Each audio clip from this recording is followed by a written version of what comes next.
हिंदू धर्म के पवित्र चार धाम, जिसे चार दिव्य स्थल भी कहा जाता है। उत्तराखंड राज्य में बद्रीनाथ, ओडिशा में पुरी, गुजरात में द्वारका और तमिलनाडु के रामनाथपुरम जिले में स्थित है रामेश्वरम। इसके अलावा रामेश्वरम में स्थापित शिवलिंग 12 ज्योतिर्लिंगों में से एक माना जाता है।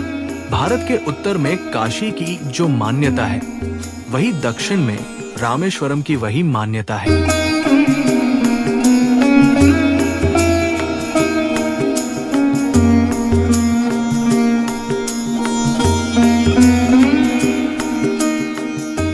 रामेश्वरम चेन्नई से लगभग 500 किलोमीटर दक्षिण पूर्व में है। ये हिंद महासागर और बंगाल की खाड़ी से चारों ओर से घिरा हुआ एक सुंदर शंख आकार द्वीप है। बहुत पहले ये द्वीप भारत की मुख्य भूमि के साथ जुड़ा हुआ था, परंतु बाद में सागर की लहरों ने इस मिलाने वाली कड़ी को काट डाला, जिससे वो चारों ओर पानी से घिरकर टापू बन गया।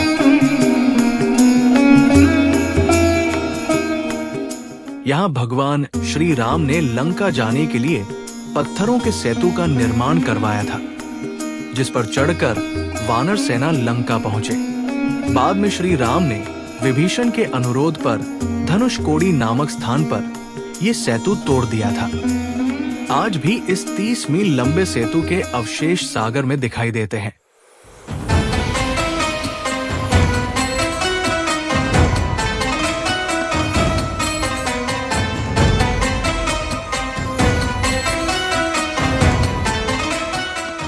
रामेश्वरम का गलियारा विश्व का सबसे लंबा गलियारा है। मंदिर में विशालाक्षी जी के गर्भगृह के निकट ही 9 ज्योतिर्लिंग हैं, जो लंकापति विभीषण द्वारा स्थापित बताए जाते हैं।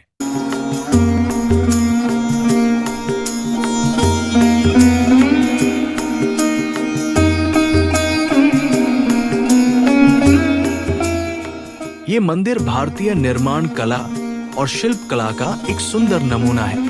इसके प्रवेश द्वार 40 फीट ऊंचा है। मंदिर के अंदर सैकड़ों विशाल खंभे हैं, जो देखने में एक जैसे लगते हैं, परंतु पास जाकर बारीकी से देखा जाए तो मालूम होगा कि हर खंभे पर अलग अलग कारीगरी है। मंदिर में जो कई लाख टन के पत्थर लगे हैं, वे सब बहुत दूर दूर से नावों में लाद कर लाए गए हैं। रामनाथ जी के मंदिर के भीतरी भाग में एक तरह का चिकना काला पत्थर लगा है। कहते हैं ये सब पत्थर लंका से लाए गए थे।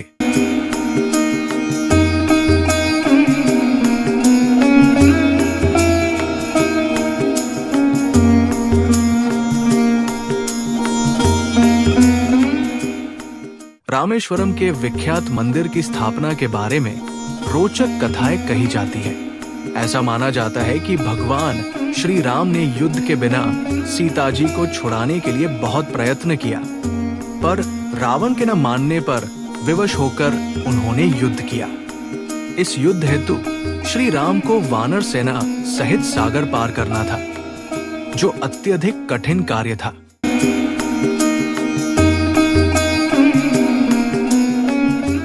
तब श्री राम ने युद्ध कार्य में सफलता और विजय के पश्चात कृतज्ञता हेतु उनके आराध्य भगवान शिव की आराधना के लिए समुद्र किनारे शिवलिंग का निर्माण किया।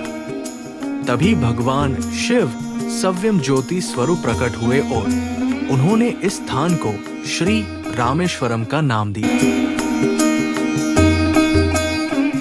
इस युद्ध में रावण के साथ उसका पूरा राक्षस वंश समाप्त हो गया और सीता जी को मुक्त कराकर श्री राम वापस लौटे।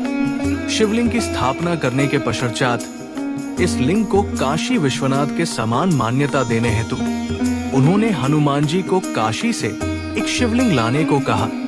हनुमान आकाश मार्ग से चल पड़े और शिवलिंग ले आए। रामेश्वर ज्योतिर्लिंग के साथ काशी के लिंग की भी स्थापना कर दी। ये दोनों शिवलिंग इस तीर्थ के मुख्य मंदिर में आज भी पूजित हैं।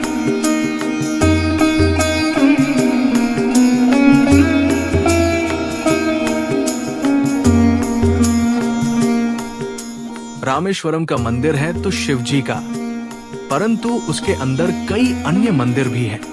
सेतु माधव का कहलाने वाले भगवान विष्णु का मंदिर इनमें प्रमुख है। रामेश्वर के मंदिर में जिस प्रकार शिवजी की 2 मूर्तियां हैं, उसी प्रकार देवी पार्वती की भी मूर्तियां अलग अलग स्थापित की गई हैं। देवी की एक मूर्ति पर्वतवर्धिनी कहलाती है, दूसरी विशालाक्षी। मंदिर के पूर्व द्वार के बाहर हनुमान की एक विशाल मूर्ति अलग मंदिर में स्थापित है।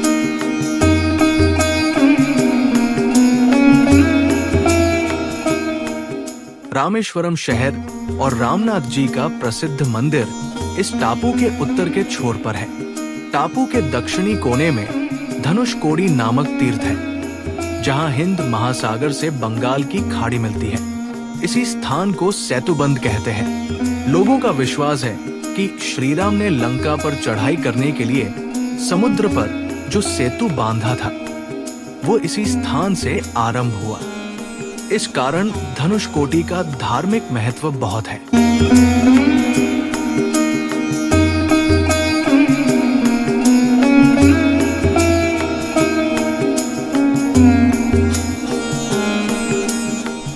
रामेश्वरम के इन तीर्थ स्थल में नहाना काफी शुभ माना जाता है और इन तीर्थों को भी प्राचीन समय से काफी प्रसिद्ध माना गया है।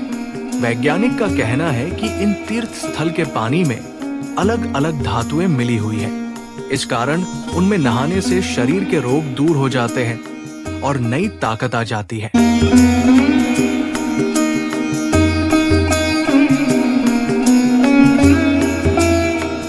रामेश्वरम अत्यंत ऐतिहासिक महत्व का स्थान है। ये अपने धार्मिक महत्व और प्रभावशाली वास्तुकला दोनों के लिए जाना जाता है। मंदिर का निर्माण कई शताब्दियों में विभिन्न राजवंशों द्वारा किया गया था, जिनमें चोल, पांड्य और नायक शामिल थे। मंदिर परिसर अपने विस्तृत गलियारों, बड़े नक्काशीदार स्तंभों लिए प्रसिद्ध है। मंदिर का एक गलियारा 1200 मीटर से अधिक लंबा है और इसमें लगभग 4000 खंभे हैं। ये प्राचीन भारतीय कारीगरों के कौशल का प्रमाण है।